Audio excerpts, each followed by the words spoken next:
Hello everyone, here I Komal Sharma welcomes you all at your own Gargi classes, a place where you can easily get all the information relevant to your competitive exams.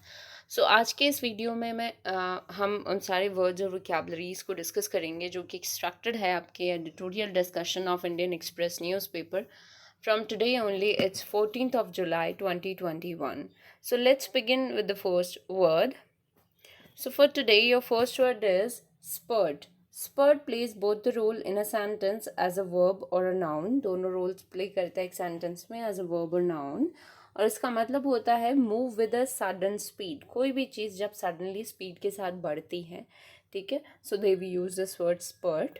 And the another meaning of the word is sudden increase of speed. मतलब speed में एकदम से कोई increase होता है, suddenly कोई speed बढ़ती है. So they we use this word spurt. सो इसका मतलब हो गया स्प्रे या फिर गश, हम इसके लिए सिनोनिम्स यूज़ कर सकते हैं. And the antonyms are peace या फिर कंटिन्यूटी. कोई चीज़ पीसफुल है, आराम से काम है, एक जगह स्टेबल है, या फिर कोई चीज़ धीरे धीरे आगे बढ़ कंटिन्यू हो रही है, right. And the use of the word is blood spurted from the wound. कि देयर इज़ अ वुंड, अगर आपको कहीं पे कोई वुंड लग जाता है, कहीं घाव हो रहा होता है और उसमें से एकदम से ब्लड का जो फ्लो है वो बढ़ जाता है, सो वहाँ पे आप यूज़ कर सकते हो this word spurt. Next we have a term that is juxtapose. Juxtapose का मतलब होता है to put two people, things etcetera very close together, specially in order to show how they are different. जब हम दो लोगों को या दो किसी भी चीज़ को, कोई भी दो चीज़ों को हम एक साथ रखते हैं, क्यों?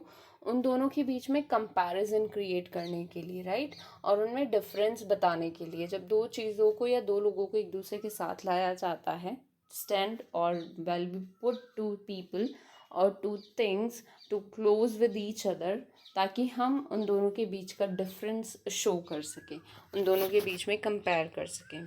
तो वहाँ पे ये टर्म यूज़ होता है, that is जक्सटपोज.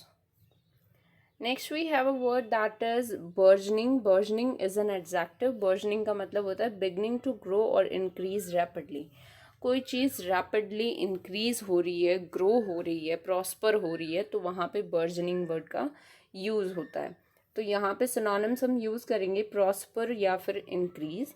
And the antonyms are fade या फिर shrink.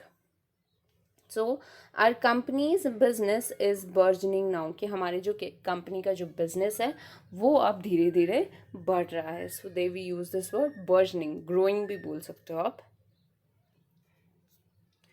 Next word is impunity. Impunity is a noun. Impunity का मतलब होता है फ्रीडम फ्रॉम पनिशमेंट. किसी को पनिशमेंट से आज़ादी मिलना is what we call impunity.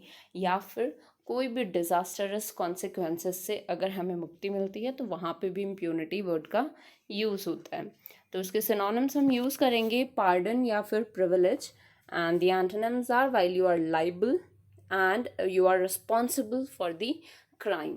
So they we use this word impunity. तो ये एंटोनिम्स हो गए इसके. And the use of the word is a panel of media experts will discuss ways to combat impunity. कि एक panel of media experts ये discuss करेंगे the ways to combat impunity. So they we can use this word impunity. Next word is conundrum. Conundrum is a noun. Conundrum का मतलब होता है confusing and difficult problem और question.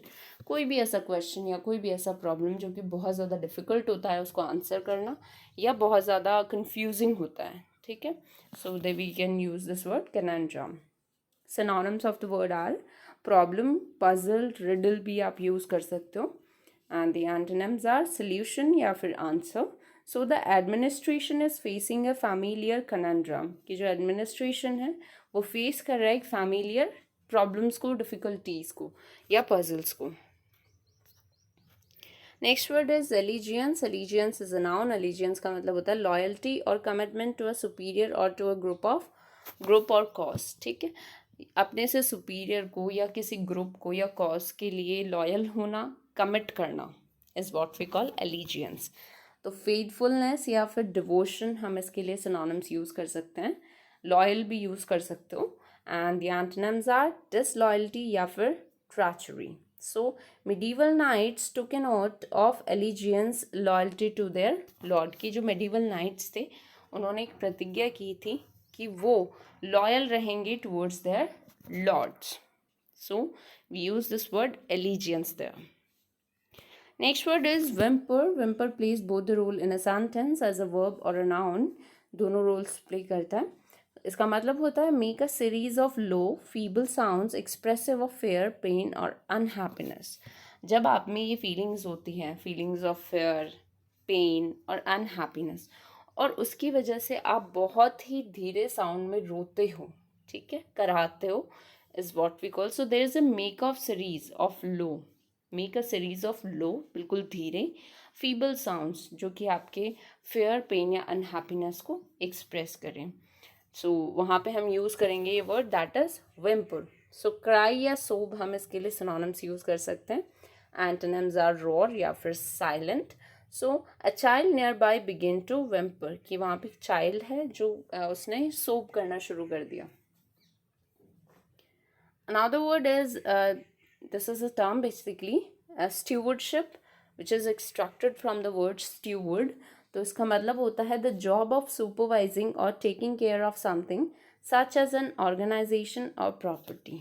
जब आप किसी भी पोस्ट पे रहते हो और आपकी जॉब जो होती है वो ये होती है कि सुपरवाइज करना चीज़ों को, ठीक है, सुपरवाइज करते हो किसी ऑर्गेनाइजेशन या किसी प्रॉपर्टी के काम को, तो वहाँ पे हम यूज़ करेंगे दिस वर्ड स्टीवर्डशिप. सुपरवाइज करना या फिर काम करना, किसी भी चीज़ की देखभाल करना. So these are the words for today. Thank you so much. Stay continue with Gargi classes. And one more thing, अगर आपको इस सेशन की PDF फाइल चाहिए तो डेफिनेटली आपको टेलीग्राम चैनल पर मिल जाएगी. चैनल का जो लिंक है वो डिस्क्रिप्शन बॉक्स में दे रखा है. Thank you so much.